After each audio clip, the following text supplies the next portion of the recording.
وَمَا مُحَمَّدٌ إِلَّا رَسُولٌ قَدْ خَلَتْ مِنْ قَبْلِهِ الرُّسُلُ. Peyğəmbərin sallallahu aleyhi və səlləm Herakla məktubu.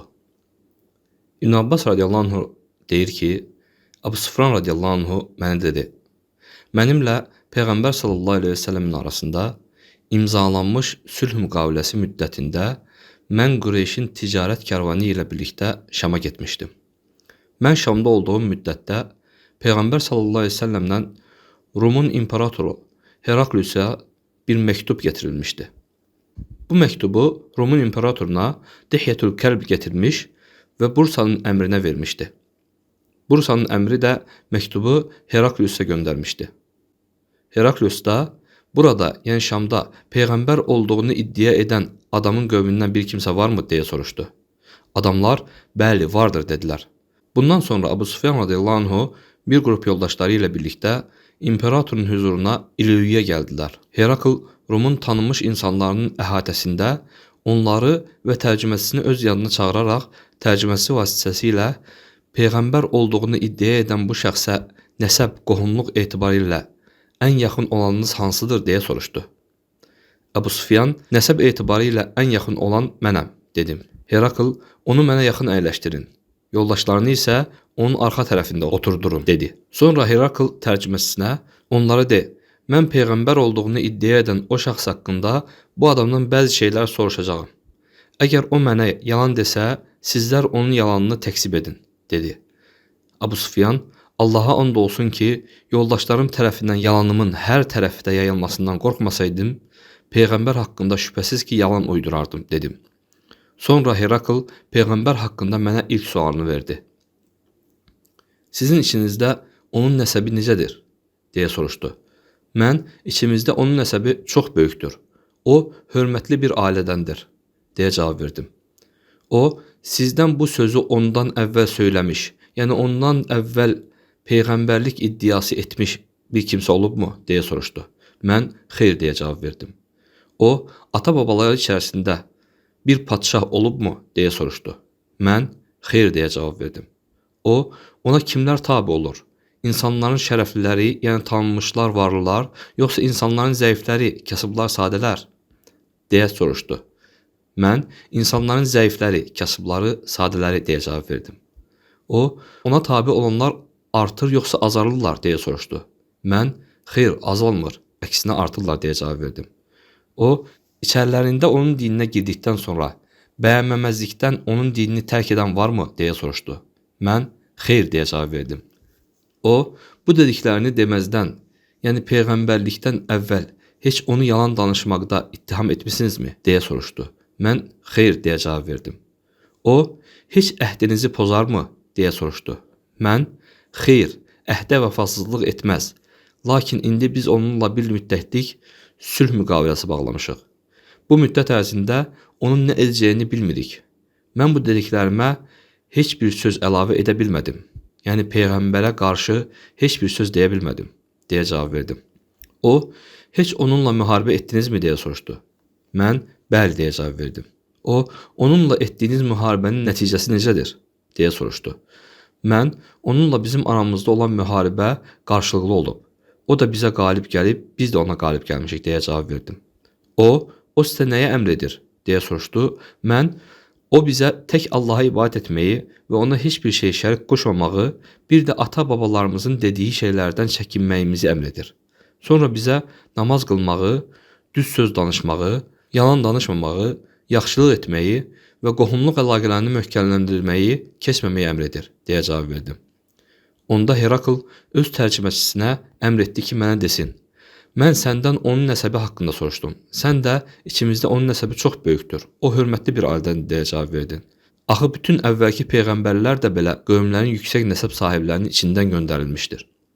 Mən səndən sizdən bu sözü ondan əvvəl söyləmiş, yəni ondan əvvəl peyğəmbərlik iddiası etmiş bir kimsə olubmu deyə soruşdum. Sən də xeyr deyə cavab verdin. Mən də düşündüm ki, əgər kimsə belə bir şey peyğəmbərlik iddiası haqqında ondan əvvəl söyləmiş olsaydı, onda belə qərara gəlmək olardı ki, o da özündən əvvəl kimsə tərəfindən deyilmiş bir sözü təkrar edir. Mən səndən ata-babaları içərisində bir padşah olubmu deyə soruşdum. Sən də xeyr deyə cavab verdin. Mən də düşündüm ki, əgər ata-babaları içərisində bir padşah olsaydı, onda belə qərara gəlmək olardı ki, o ata-babalarının mülkünü geri almaq istəyən bir kimsədir. Mən səndən bu dediklərini deməzdən, yəni peyğəmbərlikdən əvvəl heç onu yalan danışmaqda ittiham etdinizmi deyə soruşdum. Sən də xeyr deyə cavab verdin. Bu sözlərdən mənə aydın oldu ki, əgər o insanlara qarşı yalan danışmayıbsa, deməli Allaha qarşı da yalan uydurmaz. Mən səndən ona kimlər tabe olur? İnsanların şərəfliləri, yəni tanınmışlar varlılar, yoxsa insanların zəifləri, kasıblar və sadələr deyə soruşdum. Sən də insanların zəifləri, kasıbları, sadələri deyə cavab verdin. Məhz peyğəmbərlərə tabe olanlar da onlardır.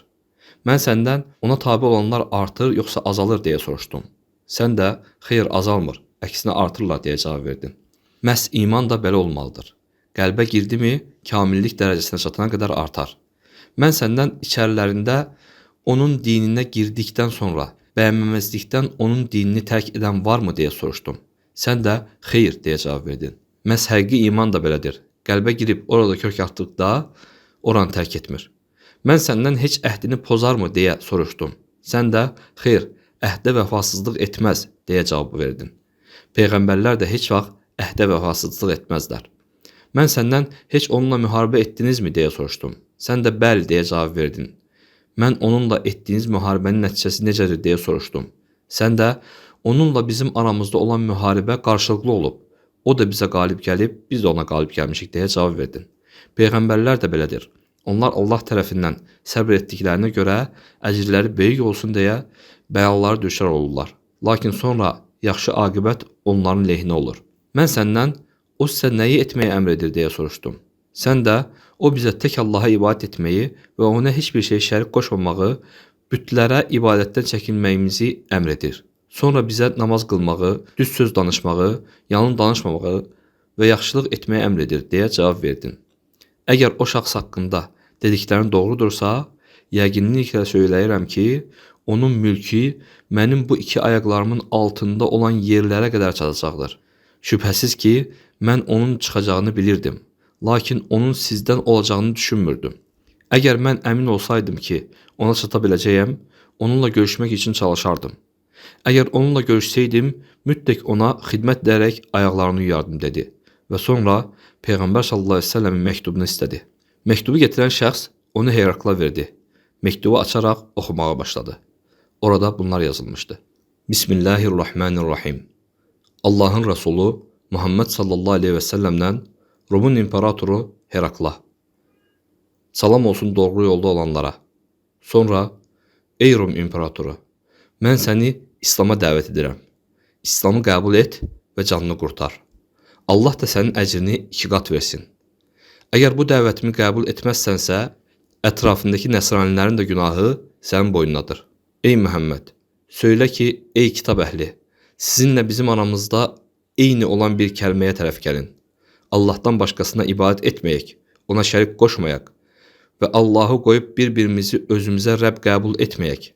Əgər onlar yenə də üz döndərərlərsə, o zaman onlara deyin, indi şahid olun ki, biz həqiqətən müsəlmanlardanıq, Allaha təslim olanlardanıq. Əbu Sufyan, Herakl deyəcəklərini dedikdən və məktubu oxuduqdan sonra yanında səslər yüksəldi və gürültü çoxaldı. Bizim çıxarılmağımızı əmr etdi. Biz də onun yanından çıxarıldıq. Çıxarıldığımız zaman mən yoldaşlarıma İbn Əbu Kəbşə o qədər mühüm bir insandır ki, hətta ondan Bəni Əsfərin məliki də qorxur. Artıq o vaxtdan Peyğəmbər sallallahu əleyhi və səlləmin qalib gələcəyinə və Allahın İslamı qəlbimə yerləşdirəcəyi günə qədər əmin olmaqda davam etdim. Herakl Xımsda Rumun böyüklərini huzuruna dəvət etdi. Dəvət olunanlar saraya daxil olduqdan sonra sarayın qapılarını bağlamasını əmr etdi. Sonra hündür bir yerə çıxaraq, ey Rum cəmaatı, haqq yoluna yönəlmək və mülkünüzün qalmasını istəyirsinizsə, bu Peyğəmbərə beyət edin, deyə xitab etdi. Bu sözləri eşidərək, onlar vəhşi uzunqulaqlar kimi qapılara doğru qaçmağa başladılar. Lakin qapıların bağlı olduqlarını gördülər.